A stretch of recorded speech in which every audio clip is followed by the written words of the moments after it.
we're on.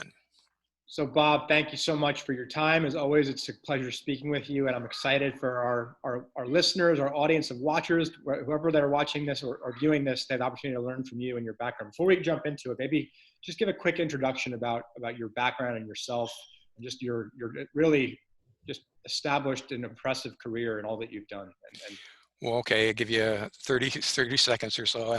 I came out of the corporate world and worked at Eastman Kodak for 30 years, and have been working 20 years now in my own business, which is called Leader Grow. I specialize in helping leaders understand the value of building a kind of culture where there's high trust and what you get when you do that. And so that's sort of my passion right now. And as you know, I've signed on to be a part of the Lifeguides organization because I believe that fits in perfectly with my philosophy. Yeah, we completely agree, and I'm glad that you made the important word drop in there, which is trust. And that's an area where I know you spent most of your career building relationships and a network and a brand right around that, and more importantly, living that as a core value. So why don't you share with everyone here your philosophy and your view around trust and what that means? Okay, well, I kind of poured my whole post-career life into the concept of trust and what it means and how to get it, and really helping organizations, because most organizations don't have high trust, and yet everybody wants high trust. So it's like, what are we doing wrong? And so I think I've figured out, put my finger on the equation that helps leaders quickly change their behaviors just enough so that it changes the culture, and then everything works. Because Derek, when you don't have trust in an organization, everything is difficult. You just struggle on a daily basis with the things that should be simple. It doesn't work. But when you do have trust, everything works like the way it should. You can take any dimension. Think about solving problems. We solve problems on a daily basis. But if you work in an area of low trust, solving problems is very difficult. It's slow and tedious, and a lot of times you're arguing, you're not even getting to the real problem. So, and what do we focus on? If we get a group that's high trust, we're focusing on what we're trying to accomplish. And we're getting there, and we're really happy about that. But when we're in an organization of low trust, we don't focus on what we're trying to accomplish. We focus on each other and protecting our turf and all those kind of interpersonal things that go on. So I have a whole game that I play with in my classes with leaders that lets them see, and I do it in 9 different dimensions that contrast a high trust environment with a low trust environment. And they very quickly realize that, boy, if you can get to a high trust environment, everything works so much better. And we know the productivity is a multiplier of 2 to 5 times. Yeah. Profitability soars. So it's just something that's so appealing. And then I ask the question, well, why don't we get it? Why aren't we getting it more often? And so I like to use an analogy. Stephen M.R. Covey is probably, he's a good friend of mine, and we've worked together on a lot of things. And he uses an analogy that I also use that talks about the issue of trust being sort of like a bank account. And so what I'd like to do is just share a brief video. This is about 3 minutes that will explain my philosophy on how trust is built and lost. So here we go.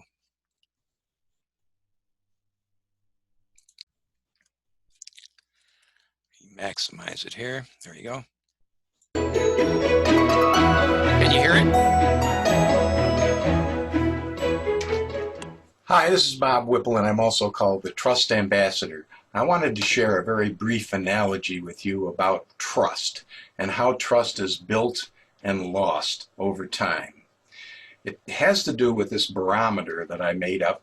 And basically what it is it keys off the idea that trust is like a bank account. We have this balance of trust with people, and we can either make deposits to the trust account or we can make withdrawals. And so what I like to do is show people how when trust is there and we build trust, we usually build it in small increments. We don't build it in large increments. Basically, we do things like we're consistent with people. That's a small deposit.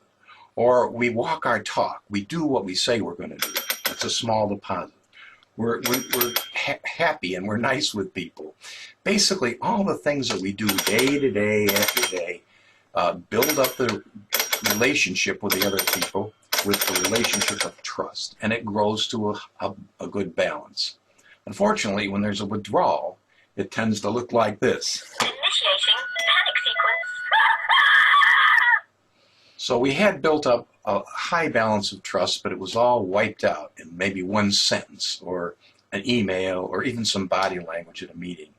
But look at this.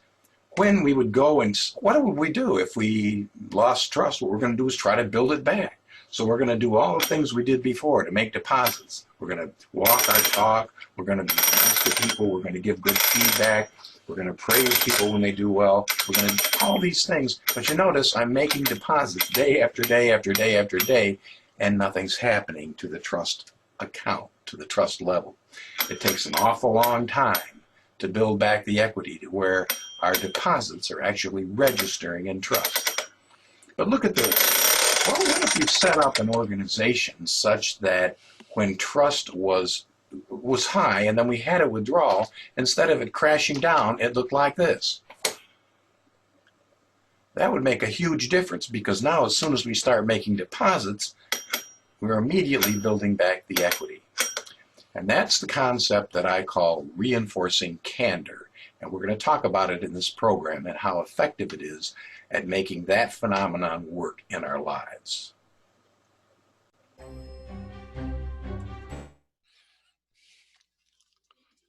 Stop this thing. Amazing. That was very, very impressive, very informative, Bob. So yeah, so let's talk a little bit about that, because I think that's a really important. I got to shut it off. There, okay. It didn't self-shut off. Okay. I think the concept you just shared about reinforcing candor, I'd like to get a little bit more into that specific concept, and how do we preserve and kind of put that level of trust foundational that we can build off of on a much broader level. Yeah, right? that's what I've found over the years. There's a whole lot of different behaviors that if leaders can do will help to build trust. But this business of reinforcing candor is the fundamental, most important one in every aspect. And it has to do with a mindset that most leaders have. And I start, it's a little game that I play with leaders, and when in my seminars, I start with the idea that every leader every day wears this button, and it says, I am right. Now, obviously they don't physically wear the button, but mentally this is going on. If I'm taking an action, or I'm writing an email, or I'm answering a phone, whatever I'm saying or thinking or doing, I'm coming at it from the perspective that I think that's the right thing to do. It's just human nature. And so if I can get leaders to first of all recognize that they're wearing this button figuratively, not literally, that's a start. Because then because what happens is, if you're working for me and I'm a leader and I said something, or I say, we got to do this, okay? And if you say, with all due respect, Bob, I don't think that's the smartest thing to do right now. Human nature kicks in. And what happens is, because I'm coming at it from this frame of mind, if you have a different opinion, in my mind, you're wrong. And I treat you that way. It's a way, it's body language. It's like I'm coming at you. I'm saying, let me explain to you what's going on. And therefore, you don't feel the least bit reinforced for taking the risk to bring up something that was contrary to what I thought. And therefore, I kind of squash you a little bit. And you walk away from the conversation saying, well, that wasn't really smart. And so the next time you don't do it. But, and here's the trick. So when I'm with an audience, let's say I've got 100 people in the room, I reach into my briefcase and I bring out 100 of these buttons and I pass them out to everyone in the room. And I say, now, here's the deal. I'm talking to the leader or the leaders. I'm saying, this is not something that I want you to do physically, but recognize that, number one, you are wearing this button. You think that way instinctively, because that's the way humans work. So therefore, your first order of business when somebody says, wait a minute, I don't see it that way, is to recognize the invisible "I am right" button that they're wearing, and treat them in a way that instead of coming at them with body language like this, you cut them at them with body language like this. "Oh, that's really interesting. And I wasn't looking at it from that perspective. Tell me more. Let's discuss this." And all I need to do, it doesn't mean I have to acquiesce to what it is that you thought. It means I have to treat you like an adult. I have to be considerate of you and uphold your, your self-esteem. I have to not put you down. Basically, what I try to teach leaders to do is when the conversation's over and that person turns and walks away, or we go on to another topic, I want that person in the back of his or her mind to be saying, "I'm glad I brought that up." If I can do that, that's a trust building exchange in both directions, by the way. Mhm. And if you can teach leaders to do that on a consistent basis, what happens is the whole tone of an organization, the whole culture of an organization changes rather rapidly, weeks or months rather than years. So would you agree, Bob, that what you described in essence is the concept of empathy? In that, right? Certainly, it is. It, Yeah. it, it, it, it focuses on empathy. The idea is to use the golden rule. Treat the other person the way you would want to be treated. And if you can do that, and so leaders quite often forget to do that Mhm. because there's ego involved, there's pressure, lots of pressure going on all the time. And so therefore, they say, "Well, no, he'll forgive me. I just had to bark at him a little bit." Right. Not good. Yeah. Well, arguably, it's even taking it a step further is putting yourself, and I think this is even a Covey concept, right? Putting yourself in the other person's shoes. That's right. Literally is how are you being received? How are you being perceived by that person is even a step further. So you're doing reflecting and receiving them, but actually doing the opposite, trying to actually internalize and feel into Right. what does the person actually need and what they're trying to communicate from. And that's why my philosophy fits in so well with the Lifeguides approach, because Lifeguides is all about empathy. Exactly. Well, that was kind of where I was going to is what role does trust play in allowing people to actually be vulnerable? What allows us to break down that wall altogether, the perception that I may be right? What makes it okay for us both to potentially not be right? And how do we cross that gap of communication to find an even better potential path, right? My observation is once a leader gets a taste of the difference, they don't ever want to go back. They just want more of it. In fact, this is fantastic. Look at what's going on with the productivity. Look at how people are reacting. Look at the smiles on their faces. And they just say, "This is a better way to lead." Mm-hmm. So how do we help educate more leaders on how to apply this ability? Why is it and maybe a step further, why is it lacking so much right now in the world? And how do we repair that?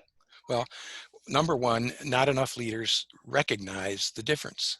It's a simple philosophy, but not enough leaders think that way. They're thinking profits, they're thinking productivity, they're thinking budgets, and they're not thinking about the fact that if you come at it in a slightly different way and treat people the right way from the beginning, then you get all that other stuff and you don't have to worry about it and you don't have to fret about it. They bring it to you on a silver platter. And so I think it's my mission in life is to try to reach as many leaders as I can possibly do over the years, internationally, locally, to help them understand this whole vulnerability issue, and that if they can get down off the pedestal a little bit and recognize that by being more of a human and understanding that this is so logical, it's easy, but you have to experience it in order. Once a leader gets it, and whenever I would bring on a new manager, I would say, the number one thing we're going to work on is this whole thing about reinforcing candor, because that's what will make you or break you.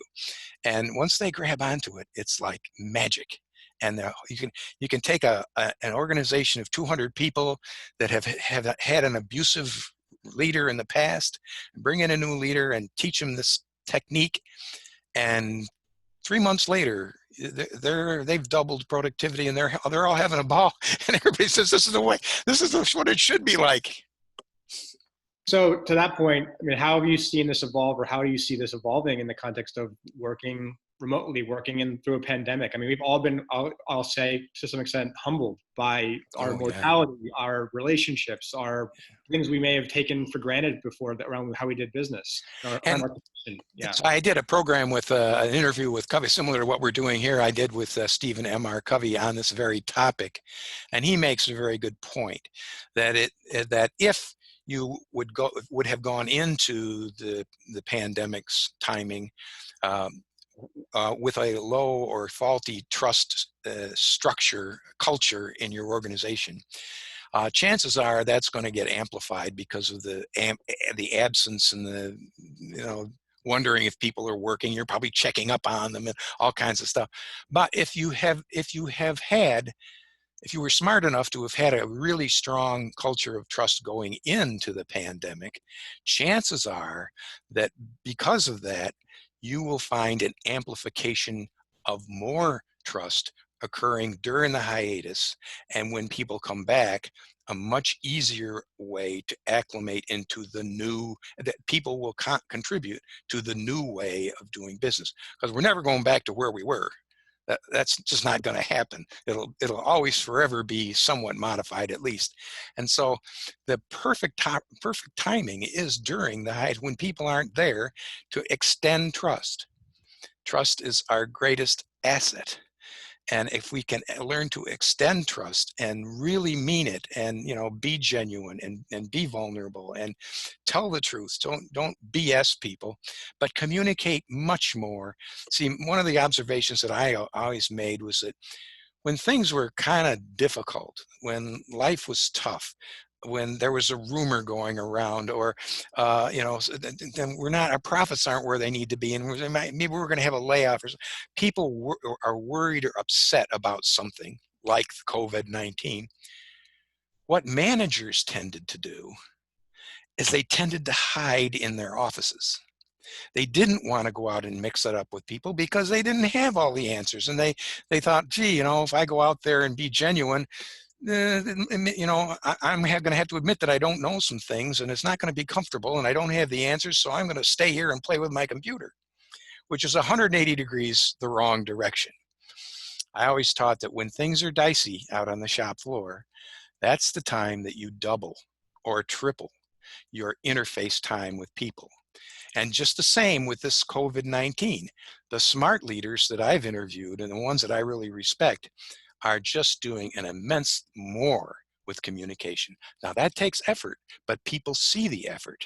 And when they see the effort that you're making to continue and build the culture, even during the hiatus, when everybody's upset and all this other stuff going on and unsure of what's going to happen, they see that, and that they reward you as the leader for being a human being and not clamming up and going and hiding on them. So that's my response to that one. Yeah, and so even taking a step further, I mean, I would make the question that communication for all people, right? In this time of a pandemic where it's hard and challenging and people need the opportunity to go express or learn or receive other perspectives. I mean, how do we encourage people, let them know it's okay to actually go to have those communications? Yep. Right? I mean, that's a level of trust in that too, that they can trust that it's okay for them to ask for help. Yep. Right. And not diss them when they do. So extending your own communication more as a leader and inviting dialogue and inviting people to share their grief and their problems and whatever, and having an empathetic ear when they do. All of that works to the advantage of trust, and you increase the trust account significantly, even though people are still upset and not sure of what's going to happen. You can't fix everything, but you can help the people. And that's, again, goes back to the whole Lifeguides philosophy. You can help people when they're hurting. This has been incredibly helpful, and I'm really appreciative of your time sharing with us and sharing with our listeners and our viewers on the concept of trust as leaders, concept of trust in our relationships, concepts of trust for helping ourselves and in turn helping each other, right? I think that's really what you shared is really a fundamental lesson for how we can all be better together. So it's remarkable, and I love it. I think this time is a time of great opportunity, and if we react appropriately, we will benefit. Yeah, I agree. It's a time of great introspection, right? It's called the great pause for a reason, right? As people are requiring us to ask these questions and look at things differently. And I think that's the moment where this can be a time for us to really emerge in a healthier, more productive, collaborative way, right? There's no doubt. There's no doubt in my mind. Awesome. Well, Bob, thanks for all your great work and thanks for your Okay, partnership. Derek, thanks for chatting with me today. Always.